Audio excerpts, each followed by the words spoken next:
न्यायतंत्र, न्याय प्रणाली, मैंने तो 50 साल नज़दीक से देखा। उसमें ये 3-4 दशक में जो न्यायतंत्र, और इस दशक में तो न्यायतंत्र को ख़त्म कर दिया, उसको बर्बाद कर दिया।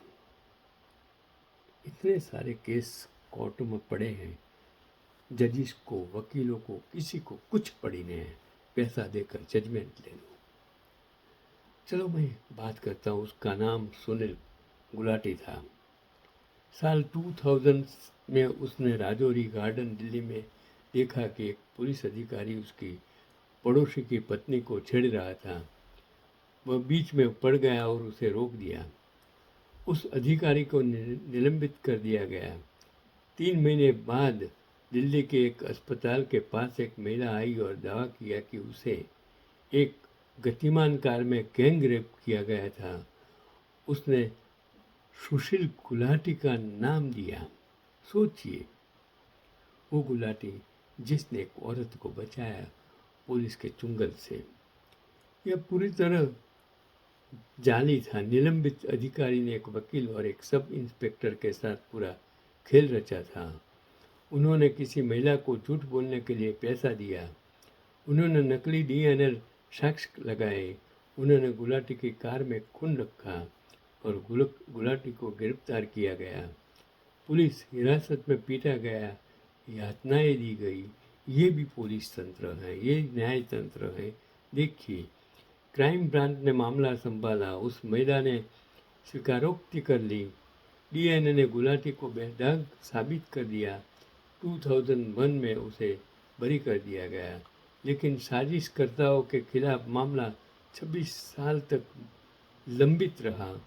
गुलाटी गवाही देने के लिए 20 से अधिक बार अदालत में गए और हर बार बचाव पक्ष स्थगन की मांग करता रहा और 2014 में वह इंतजार करते करते मर गया और 4 अप्रैल 2026 को दिल्ली हाई कोर्ट ने अंततः उस वकील और सब इंस्पेक्टर की सजा की पुष्टि की।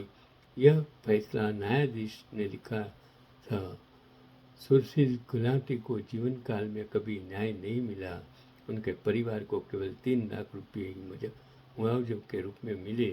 उन्होंने एक अपराध रोका, व्यवस्था ने उन्हें इसके लिए नष्ट कर दिया, उसकी जान ले ली। ये कौन सा न्याय है? ये कौन सा न्याय तंत्र है? ये कौन सा पुलिस तंत्र है? ये कैसे जो राजनेता हैं ऐसे अंजाम तक राजकारण को पहुंचा देते हैं। अभी एक और गुजरात मॉडल की मैं बात करता हूँ कि जिसमें भारतीय न्याय प्रणाली का अजीब खेल मैं आपको बताता हूँ। मैं ये आपको रियल एग्जाम्पल देता हूँ। मैंने तो सब कुछ देखा है, लेकिन मैं आपको जगाना चाहता हूँ, आगाह करना चाहता हूँ कि अगर इसी तरह न्याय तंत्र चलेगा, पुलिस तंत्र काम करेंगे, सत्ता में बैठे लोग काम करेंगे, तो न्याय कहाँ से मिलेगा?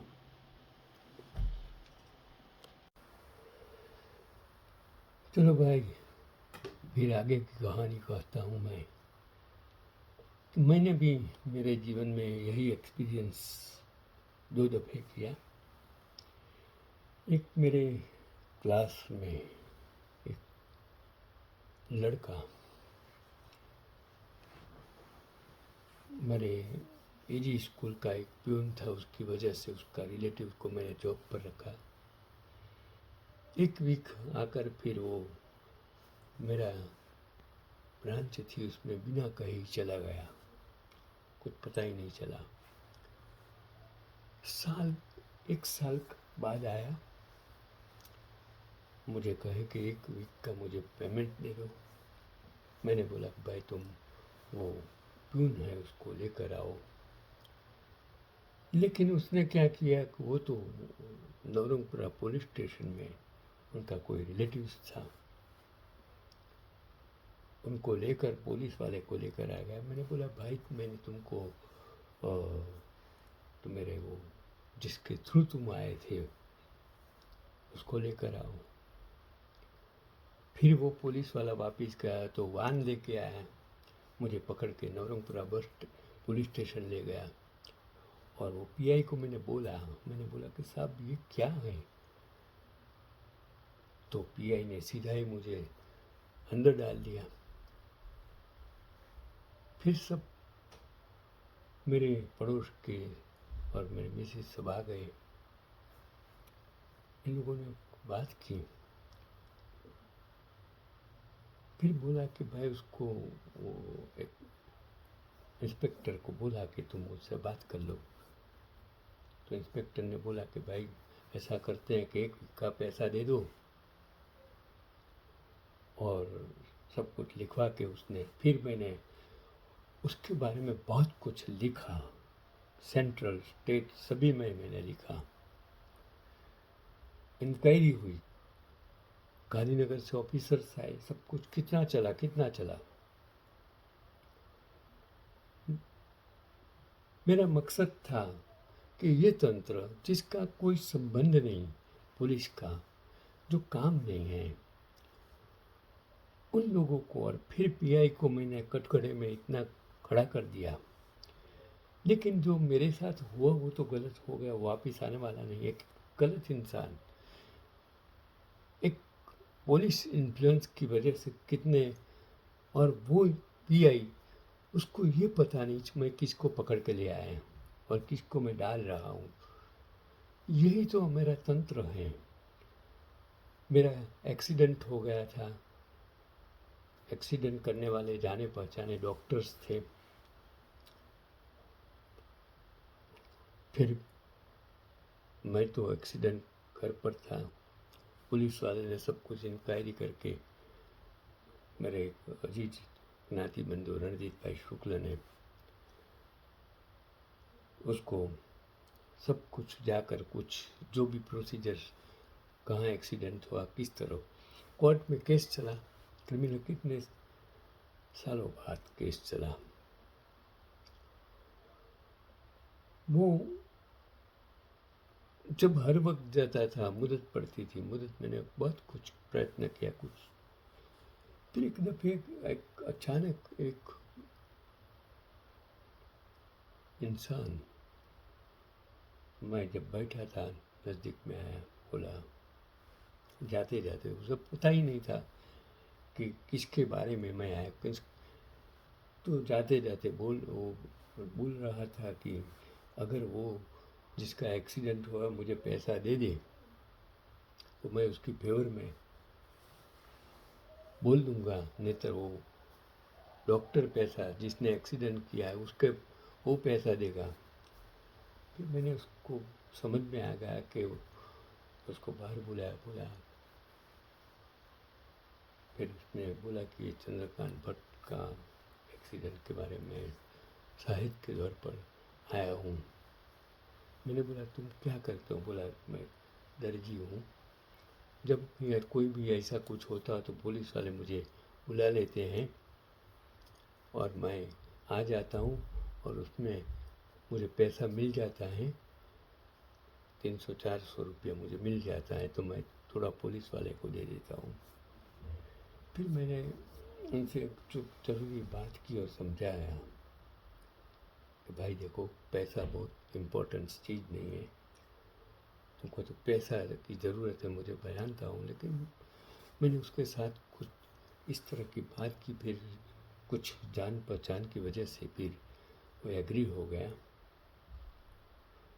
लेकिन यही हालत मेरे समाज की है कि कब केस एक्सीडेंट होता है, कोई शाहिद होता है जो आपको मदद करता है किसी को, फिर उसको कोर्ट में इतने धक्के होते हैं, वो इंसान किसी को मदद करने का भूल जाता है।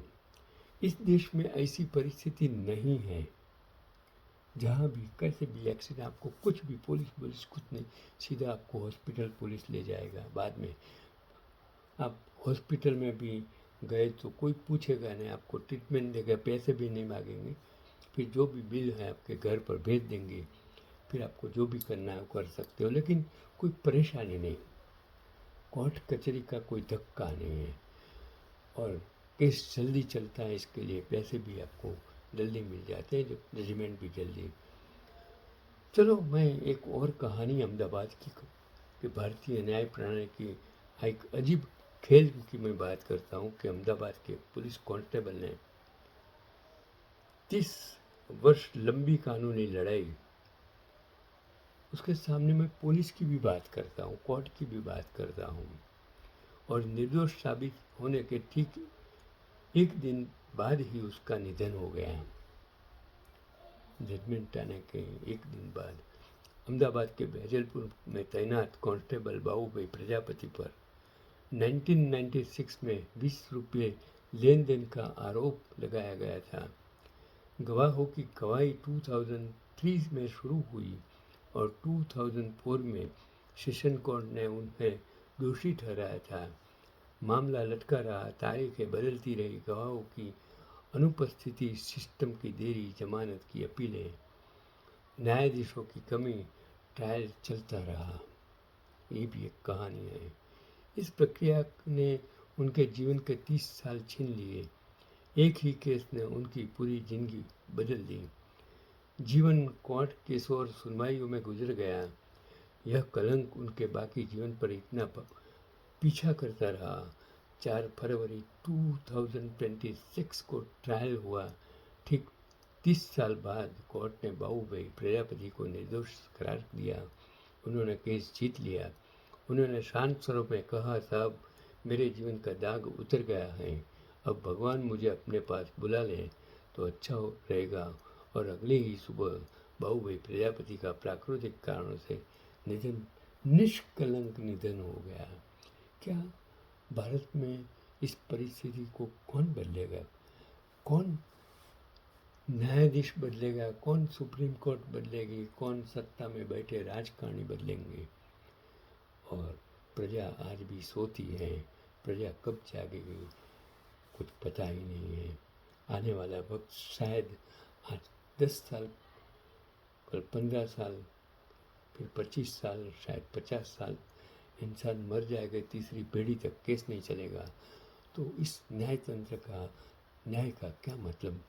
यही है जीवन, यही है जिंदगी, यही आज का पैगाम। कुछ कीजिए, देश को बचाइए, लोकशाही को, न्यायतंत्र को बचाइए। लेकिन ये बिके हुए लोग, ये बिका हुआ मीडिया, बिका हुआ न्यायतंत्र, बिके हुए पॉलिटिशियंस देश को कभी भी नहीं बचा सकेगा, लोकशाही को नहीं बचा सकेगा। यही आज का पैगाम।